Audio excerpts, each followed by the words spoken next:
Hello সবাই কেমন আছো? আমি অনেক ভালো আছি। দেখতে পাচ্ছি আমি রেডি হয়েছি। আমার শ্বশুরবাড়ির পাশে একটা জোড়া কালী ঠাকুর মন্দির আছে, সেখানে আমি আজকে পুজো দেব। যেমন দেখতে পাচ্ছি আমার শাশুড়ি মা ফল উল কাটছে, আর এখানে মা সব জোগাড় করে রেখেছে। মা স্নান করছে, সব মন্দির পরিষ্কার করেছিল, মোছা লাগালো। তারপর আমি ভয়েসটা এই অবধি দিচ্ছি, পরে পুজো করছিলাম তো ঢাক ঢুক বাজছিল, এই জন্য আমি বেশি ভয়েস দিইনি। এইটুকুই ভয়েস থাকলো। কেমন হলো? হ্যালো সবাই কেমন আছো? আমি অনেক ভালো আছি। দেখতে পাচ্ছি আমি রেডি হয়েছি। আমার শ্বশুরবাড়ির পাশে একটা জোড়া কালী ঠাকুর মন্দির আছে, সেখানে আমি আজকে পুজো দেব। যেমন দেখতে পাচ্ছি আমার শাশুড়ি মা ফল উল কাটছে, আর এখানে মা সব জোগাড় করে রেখেছে।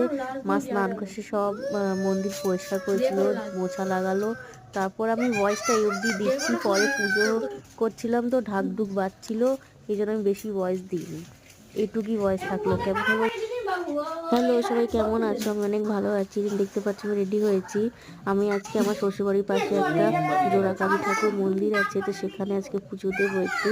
আমরা সোমবারে বাড়ি চলে যাবো, তাই জন্য ভাবলাম বাড়ি যাওয়ার আগে একটু পুজো দিয়ে যাই। এখানে আমার শাশুড়ি মা ফল উল কাটছিল, আর তারপর আমি এইসব পুজো জোগাড় করে তারপর শিব মাথায় জল দিচ্ছিলাম, শিবের মাথায়।